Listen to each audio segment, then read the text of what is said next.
तो दोस्तों नमस्कार, स्वागत है आप सभी का हमारे बायोलॉजी के आज नए वीडियो में। दोस्तों आज हम बायोलॉजी में तीसरा चैप्टर पढ़ाने जा रहे हैं।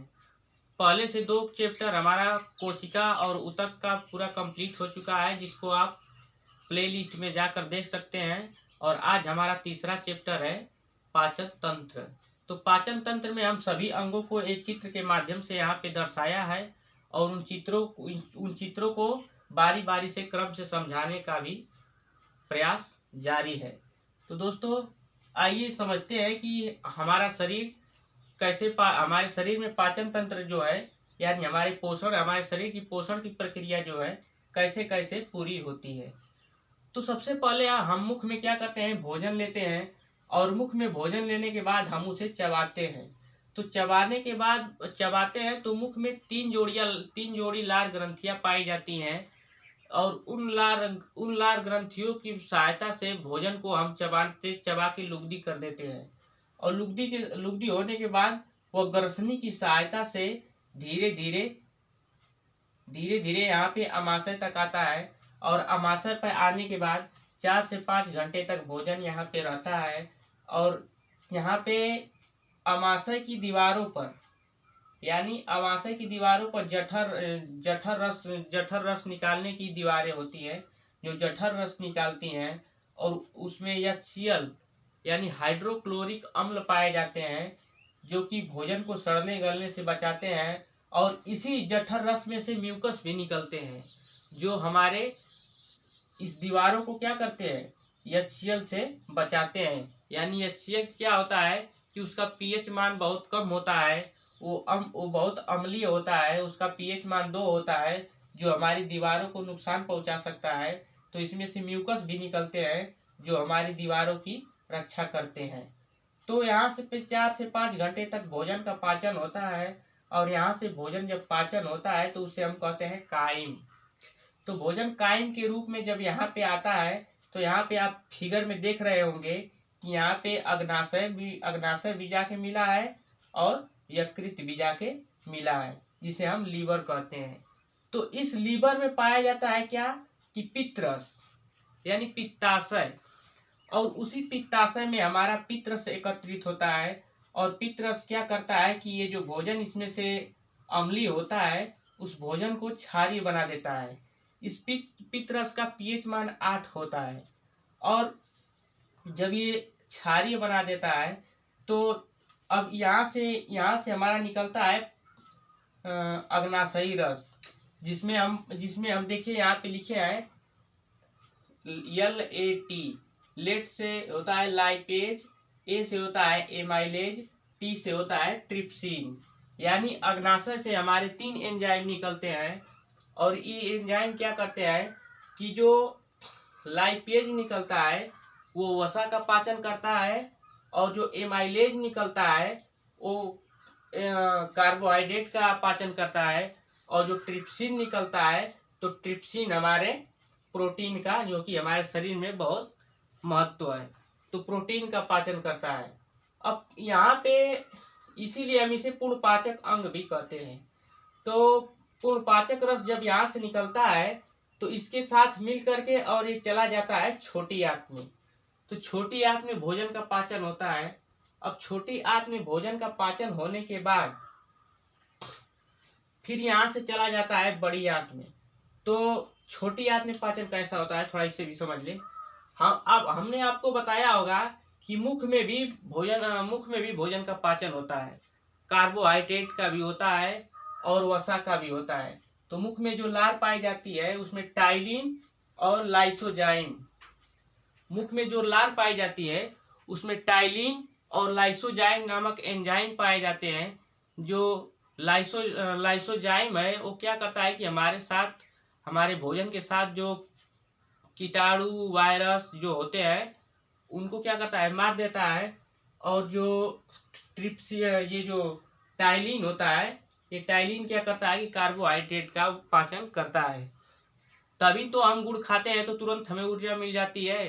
अगर मुख में पाचन नहीं होता, अगर उसका भी उसी तरह से पाचन होता, पहले अमाशय में फिर यहाँ पे, तो लंबी प्रक्रिया होती, तो थोड़ा टाइम लगता। तो इसीलिए मुंह में भी पाचन होता है। तो जो मुंह से बच जाता है, यानी जिन जैसे प्रोटीन का हो गया, कार्बोहाइड्रेट का हो गया, मुख्य रूप से कार्बोहाइड्रेट का, तो कार्बोहाइड्रेट का अगर मुख में पाचन नहीं हो पाता है तो यहाँ पे अग्नाशयी रस निकलता है और छोटी आंत में आकर के उसमें से सब कुछ वसा, कार्बोहाइड्रेट और प्रोटीन तीनों का पाचन हो जाता है। बचता है केवल जल। तो अब जो ये जल बचता है, तो ये जब छोटी आंत से भोजन बड़ी आंत में जाता है तो यहाँ पे भी इसका पाचन होता है। तो बड़ी आंत में पाचन होता है, तो बड़ी आंत में जब ऐसे भोजन इसमें भी ऐसे पूरा रन करता है भोजन पाचन करने के लिए, तो भोजन यहाँ पे जल का अवशोषण होता है। बड़ी आंत में क्या होता है? जल का अवशोषण होता है।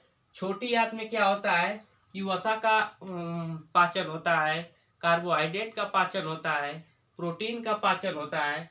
इसलिए इसे पूर्ण पाचक कहते हैं, इसे पूर्ण पाचक सहायक कहते हैं। तो अब बचता है जल। तो बड़ी आंत में आने के बाद ये भोजन हमारा यहाँ पे पचता है और यहाँ से जल का अवशोषण होता है।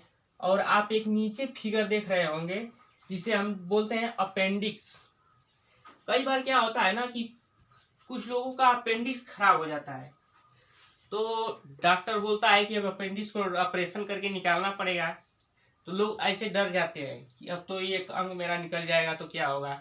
तो ऐसा डरने की जरूरत नहीं है। ये जो अपेंडिक्स है ना, ये पहले हमारे पूर्वजों में था और हम लोग में भी है।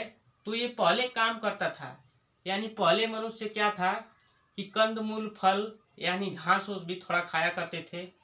तो ये अपेंडिक्स जो होता है, तो ये क्या करता है कि अपेंडिक्स हमारे शरीर में पहले जो घास फूस पाया जाता है तो उसमें सेलुलोज पाया जाता है। तो ये सेलुलोज का पाचन करता था पहले। यानी हमारे पूर्वज जब थे तो कंदमूल, फल यानी थोड़ा घास फूस भी मतलब जो आजकल नहीं हम लोग जैसे पालक वालक खाते हैं, तो उस टाइम में भी उस तरह के पौधे थे। तो उनको जब खाते थे तो उसमें सेलुलोज, पौधों में सेलुलोज पाया जाता है। हमने जब कोशिका पढ़ाया था तो उसमें बताया था पौधों में सेलुलोज पाया जाता है और उस सेलुलोज का ये पाचन करता है, अपेंडिक्स में होता है। ये पशुओं में आज भी है और ये नहीं रहेगा तो पशुओं का पाचन अच्छा से नहीं हो पाएगा। तो इसका हमारे शरीर में कोई महत्व नहीं है अगर ये निकल भी जाए तो। कई बार क्या होता है कि जब बड़ी आंत से भोजन आता है तो बड़ी आंत से आके यही में कुछ भोजन थोड़ा फंस जाते हैं। तो अब भोजन क्या करते हैं कि यहाँ पे थोड़ा सड़ने गलने लगते हैं। अब अमाशय की तरह इसमें भी तो जठर रस और म्यूकस तो है नहीं कि यहाँ पे सड़ने गलने से बचाएंगे। तो यहाँ पे भोजन थोड़ा सड़ने लगता है और जब सड़ने लगता है तो वहाँ पे दर्द महसूस होने लगता है मनुष्य को, तो इसीलिए इसको निकाल दिया जाता है। चलिए हम बात कर रहे थे यहाँ बड़ी आंत की। तो बड़ी आंत में भोजन का पाचन होता है और भोजन का नहीं, जल का पाचन होता है। और जल का पाचन होने के बाद उसको हम मल द्वार के यानी गुदा द्वार के माध्यम से, मल मूत्र के माध्यम से उसे हम बाहर निकाल देते हैं। अच्छा, अब बात करेंगे हम, कई बार क्या होता है, डाउट रहता है हमेशा कि पहले भोजन पहले बड़ी आंत में जाता है कि छोटी आंत में। तो ऐसा डाउट रखने की कोई ज़रूरत नहीं है। सबसे पहले भोजन छोटी आंत में जाता है और छोटी आंत को पूर्ण पाचक भी कहते हैं और इसे पूर्ण पाचक रस निकालने वाली थैली भी कहते हैं। यहाँ से 3 प्रकार के एंजाइम निकलते हैं जिसमें लाइपेज, एमाइलेज और ट्रिप्सिन। लाइपेज जो है वसा का पाचन करता है, एमाइलेज जो है कार्बोहाइड्रेट का पाचन करता है और ट्रिप्सिन जो है वो प्रोटीन का पाचन करती है। तो इस तरह से जब भोजन यहाँ पे पच जाता है तो यहाँ पे आके एक ये बड़ी नली से, ये बड़ी आंत से मिली है और भोजन यहाँ से बड़ी आंत में जब प्रवेश करता है तो यहाँ पे ऐसे पूरा ये चक्कर लगा के भोजन पचाता है। और पचाने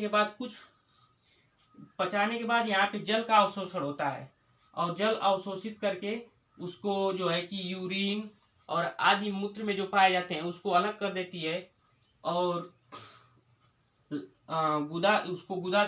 अन्य अवशेषों को गुदा द्वार तक भेज देती है, जिसे हम मल मूत्र के माध्यम से बाहर निकाल देते हैं। तो उम्मीद है कि आपको ये वीडियो जरूर पसंद आया होगा और कुछ इसमें कमी रह गई होगी तो आज आज के लिए क्षमा चाहूँगा, क्योंकि आज मौसम भी थोड़ा गड़बड़ है। यहाँ वीडियो अच्छा शूट नहीं हो पा रहा है, इसका भी प्रबंध हम कर देंगे। तो आपका सहयोग और आपका प्यार मेरे ऊपर बने रहे। तब तक के लिए नमस्कार, मुझे दीजिए इजाज़त।